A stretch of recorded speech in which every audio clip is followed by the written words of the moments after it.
존경하는 헌재 재판관님, 박성재 법무부 장관, 국회 탄핵소추위원, 국회 법사위원장 정청래입니다.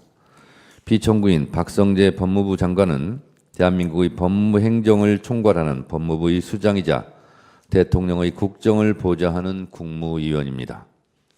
피청구인은 검찰, 행형, 인권옹호, 출입국 관리 등 대한민국 법무에 관한 사무를 관장하는 법무부 장관으로서 그 누구보다 대통령의 국정이 합헌적으로 운영될 수 있도록 보좌해야 하는 막중한 책무를 부담하고 있습니다. 피청구인 박성재는 헌법 제89조에 명시되어 있는 계엄과 그 해제를 심의해야 되는 국무회의 국무위원의 일원입니다. 피청구인이 그 의무를 다하였는지 많은 의구심을 갖고 있습니다.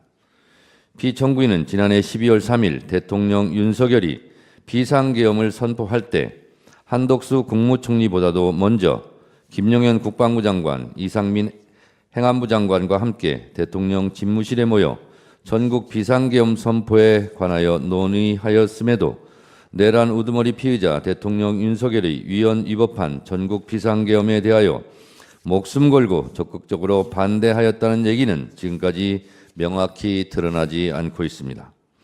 그 내란의 밤 대통령 윤석열이 선포한 전국 비상계엄이 헌법과 계엄법이 정한 전시사변 또는 이에 준하는 국가 비상사태에서 이루어진 것이 아님은 삼척동자도 다 아는 사실입니다.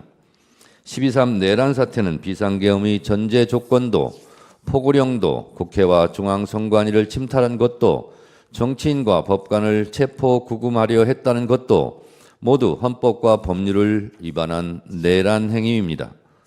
내란 우두머리도 내란 중요 임무 종사자도 내란 부하 수행자도 모두 처벌의 대상입니다.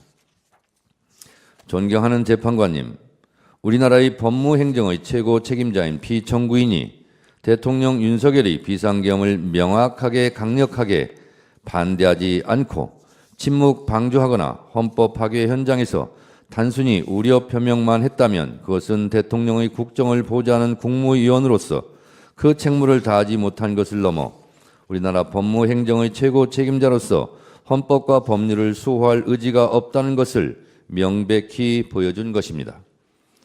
저는 국회 법사위원장으로서 대통령 윤석열의 전국 비상계엄 선포 이후 열린 법사위에서 피청구인이 당시 국무위원 회의에서 어떤 의사표명을 했는지에 대해 묻는 질문에 알 듯 모를 듯 얼버무리는 것을 수차례 목도하였습니다. 심지어 2024년 12월 10일 열린 법사위에서 직접 당시 피청구인이 반대하였는지를 물었음에도 피청구인은 단지 여러 가지 의견, 우려를 전하는 이야기를 했다고 답변하였을 뿐입니다. 피청구인은 전국 비상계엄 선포 당일 저녁 10시 30분경 과천 정부종합청사에서 법무부 긴급회의를 하여 전국 비상계엄에 따른 법무부 차원의 후속 대책을 논의하였다는 의혹도 있었습니다. 이 자리에서 법무부 감찰관은 계엄 지시에 따를 수 없다며 사표를 내기도 했습니다. 여기에 대하여 피청구인은 비상계엄이 해제된 상태인 1월 4일 저녁 7시 30분에 김주현 민정수석, 이상민 행안부 장관, 이완규 법제처장과 함께 삼청동 대통령 안가에 모여 근 1시간가량 비밀회동을 하였습니다. 이 안가 모임에서 어떤 위험한 논의가 있었는지는 정확하게 알려지지 않고 있습니다만 많은 의혹으로 남아 있습니다. 이와 같이 피청구인이 대통령 윤석열 및 다른 국무위원 등과 함께 내란 행위에 연루되었다는 의혹은 국헌을 문란하게 할 목적으로 폭동을 일으킨 내란 행위에 중요한 임무에 종사하거나 부하 수행한 행위라 하지 않을 수 없고 헌법 제7조 제2항에서 규정하고 있는 공무원의 정치적 중립 의무를 위배한 행위라 하지 않을 수 없을 것입니다. 뿐만 아니라 피청구인은 법사위가 2024년 9월 25일 의결을 통해 검찰 특수활동비 사용 내역 관련 자료를 요구하였음에도 검찰의 특수활동비는 재판과 수사에 관한 정보로서 정보공개법 제9조 제1항 제4호에 따라 기밀누설주의에 관한 규정인 국정감사 및 조사에 관한 법률 제14조 제1항에 따라 비공개한다고 서면으로 답변하였습니다. 이는 국회 등에서 요구한 증언이나 서류 제출 요구에 대해서는 거부 불가 원칙을 규정한 국회 증언감정법을 명백히 어긴 것입니다. 국회에서의 증언 감정 등에 관한 법률 제4조 공무상 비밀에 관한 증언, 서류 등의 제출 제1항은 국회로부터 공무원 또는 공무원이었던 사람이 증언의 요구를 받거나 국가기관이 서류 등의 제출을 요구받은 경우에 증언할 사실이나 제출할 서류 등의 내용이 직무상 비밀에 속한다는 이유로 증언이나 서류 등의 제출을 거부할 수 없다고 되어 있습니다.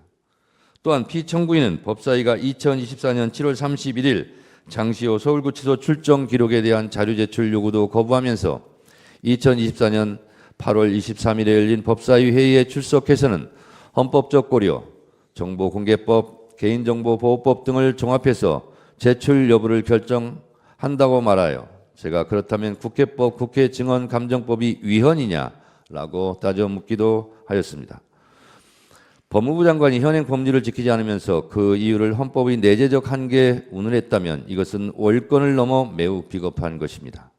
만일 현행 법률이 위헌이라고 생각하면 헌법재판을 통해 해소해야 할 일이지 살아있는 법률을 자의적인 판단에 의해 공공연하게 위반하고 심지어 법무부는 현행법인 국회증언감정법의 내재적 한계를 분석한 보고서를 2024년 10월경 각 의원실에 배포하기까지 하였습니다. 이러한 행위가 대한민국의 법무행정을 관장하는 법무부의 형태로 용납될 수 있겠습니까? 법무부의 유권 해석이 국회 의결로 공표된 현행 법률보다 우위에 있다는 반헌법적, 반법률적 태도라 하지 않을 수 있겠습니까? 이런 상황에서 법무부 장관으로서 피청구인이 어떻게 국민들에게 법을 지키라고 할 수 있겠습니까? 이와 같은 피청구인의 행위는 헌법이 부여한 국회의 국정조사와 감사권을 무력화하고 국회의 행정부 견제 기능을 마비시켜 삼권 분립의 헌법 원칙을 심각하게 훼손하는 것이자 국회를 무시한 행위라 하지 않을 수 없습니다. 피청구인의 국회 무시 행위는 이에 그치지 않았습니다.